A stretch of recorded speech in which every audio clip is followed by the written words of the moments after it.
So, hi everybody, I'm Angelique Quattro from UNDP, and we're here at the SDG Action Zone during UN General Assembly Week.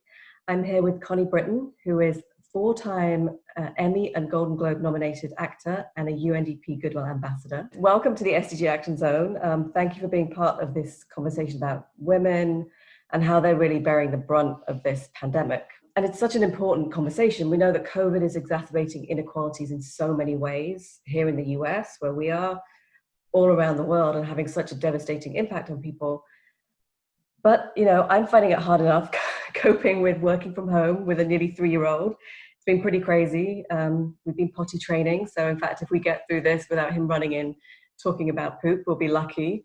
So it's happened. Oh. So I wanted to ask you, what it's been like for you, as a working mother. What's changed for you? How's it been during lockdown and virtual remote schooling? I mean, everything has changed, of course. And the remote schooling has been so challenging. It's still just it changes your brain so much to think about how you suddenly start having a productive learning experience for your child from home and through the internet and without any sense of community or any actual teacher, in person. So it's, I think for everybody, it's been a really substantial change and challenge. But at least I have the internet, and I have the access to the technology that we need and all of that. So I just, I realize, as difficult as it is for me and for us and for my son, and he has his own issues, and right now, and you talk about it's a son, right? Right. Son coming in to talk about poop. My son is trying so desperately to avoid doing his schoolwork that he might come pay us a visit as well. But, it's really a difficult thing, particularly as a single mom, particularly as moms, people who are the primary breadwinners in their family and not being able to work, and also having to take care of your child's education. There are just new issues for all of us, and particularly women, that are unprecedented. And how has your typical day changed? Has it changed a lot? Have things been really different for you in the last 6-7 months? Oh, yeah. I mean, substantially, because we've been at home and we've been not going out. And now, even as I anticipate going back into production, I have to think about how I'm going to juggle my son's education, quarantine, any kind of travel, logistics, and how I'm going to make sure that he's taken care of and learning while I'm, working. That's a huge challenge for me that I've never had to confront before. And I have resources to address it. It's not going to be convenient. It's not going to be easy. I still get resentful, like, nobody's considering the single mom here, how we're going to manage this. But at the same time, I can figure it out. And there are so many women in particular around the world who have no other options. And particularly in this time and during this pandemic, so many healthcare workers, I think the statistic is something like globally 70% of our healthcare workers are women. So women have already been putting themselves in harm's way. And in addition to that, the preponderance of domestic responsibilities globally fall upon women. We're trying so hard with the global goals to get to gender equity by 2030. And this is taking a substantial toll, particularly on women, and particularly on women economically. UNDP's own research and assessment has shown that an extra 47 million women are going to be thrown into extreme poverty due to COVID.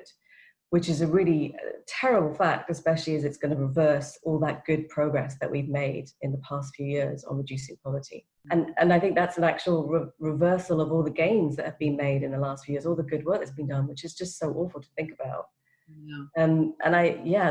This kind of idea that, women who are so much more, who make up so many more in the informal sector, so they don't have any social protection, they don't have any of the kind of welfare that, people in the more formal economy have. They also can't work virtually like we can. What I've always said about poverty and the economy is that when women are given equal standing economically, we all prosper, communities prosper. And that has been proven time and time again. It's not as if before COVID everything was great.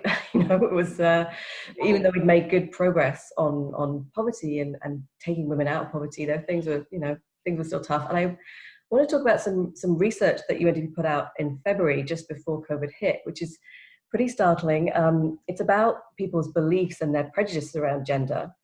And so we found that worldwide, almost 30% of people think it's justifiable for a man to beat his partner. Mm-hmm. Women represent only 12% of top billionaires and only less than 6% of CEOs. And in 2019, women only held 24% of parliamentarian seats and only 5% of heads of government were women. Mm-hmm. And those are pretty shocking. I think, we were pretty shocked by some of those statistics. And I wanted to ask you what you think about those, and also whether you personally have encountered discrimination for your women because you're a woman, particularly in your field. To actually see those statistics in black and white is just so devastating. We can be aware of circumstances relating to some of those statistics that you talk about. We can look at our own government and see such a huge lack of women representation. And yet to really just see it spelled out in black and white, as the UNDP survey shows us, it's pretty devastating. And one other statistic that I believe it's that 50% of men think that in times of crisis, men have more right to job opportunity than women do. So, we really are facing difficult cultural norms. It's a steep uphill climb because these ideas are so deeply entrenched in our ways of thinking and in our culture that we don't even realize that they're there. And so that's why, being able to look at these kind of statistics and say, wow, that's what's happening, I think is valuable and important. And, certainly you asked the question about, have I faced any issues like that in my career? And sure. Across, whether it's coming up at a time when most roles and most stories were written about men and for men.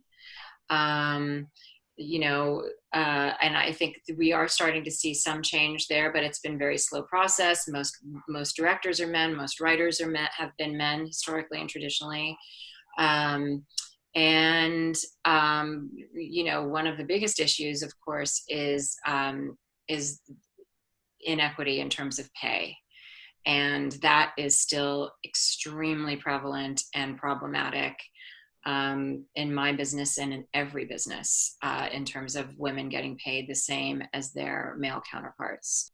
It's almost like those kind of entrenched prejudices, norms that people have are going to be some of the hardest things to change, and especially as we build back from COVID, like how do we do things differently? If people have such entrenched feelings about gender and other things, how are we going to do it? And actually, UNDP came out with a report a couple of months ago about something called a temporary basic income, which basically is like a payment to people, a basic payment for people who can't work, particularly women who are in the informal sector.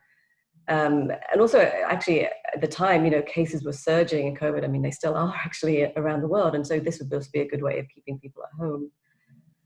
And it was really interesting because I think such a kind of measure is actually being taken up by a lot of countries around the world, and it wouldn't have happened, just kind of 6-7 months ago. These ideas would have been thought of as like crazy, and it really does seem like there are unprecedented measures for, for these unprecedented times. And, maybe we're going to be able to, maybe we'll be able to build back better. Maybe we'll be able to change things for the better, as we come out, and it's going to be such a struggle to come out of this crisis. But I wonder if you have, your thoughts about, in a post-COVID world, like what would be an ideal scenario? Like what would be the vision for you for how we could live in a post-COVID world? Well, I think you make such a good point. I think in this time of crisis, we've actually had to think more expansively in terms of how to address some of these issues. And my hope is that we will continue thinking in that way. We will see some of the positive results of these temporary income activations around the world, and continue to utilize those, because we'll also see how when women are empowered economically, we all prosper, we all benefit. So I would just, as you say, I'd like to keep that trend going, and also in terms of legislation and social policy, where we are taking care of our children, making sure that education is provided, family paid leave, all of the things that can help parents work and children get the care and the education that they need. I would love to see a continuation of that, and really a nation that takes that seriously, and a world that takes that seriously. As long as there's COVID anywhere, no one is safe. So we need to really have a very global outlook in terms of how we are addressing this crisis and this issue, and be very specific and very targeted about that. That would make a big difference, I believe. What in this kind of like dream world, could we do? How do we make things better? Well, I'll tell you, that's a big question, and one I have felt somewhat paralyzed by for a really long time, and then I kind of realized that I just have to wake up in the morning every day and try to think about it and do something toward that greater end. And I will say that in this moment in time where we've had to be in quarantine and haven't been able to have life as usual and business as usual, I've really tried to think about how to use this time to look outward, and how can we build strength for women around the world. How can we get word out into the culture that will help empower women and change thinking about how we see women and men and economic parity. So I think I've just, I'm sort of suggesting to everybody, friends of mine, people that I don't know, but who are also kind of daunted by this idea, use this time and let's be creative, and let's think about how we can make a post-COVID world a more equitable world, and hopefully also have that transcend governments as well. Thank you. Thanks, Connie. Great advice. Thank you so much for drawing attention to this crucial issue of gender and how women are bearing the brunt really of this COVID pandemic. You're an inspiration to us. Thank you so much. And thanks for joining us in the SDG Action Zone. Yeah, thanks for having me. It's so wonderful to be here. Keep up the great work. And it's a miracle that we have not been interrupted by any children. I know. I could. Mine was shouting a little bit, but hopefully no. I heard that, but I wasn't sure. Well, it was either him or my husband. I'm not sure. So. Thanks, Connie. Thank you so much. Take care. It's great to talk to you.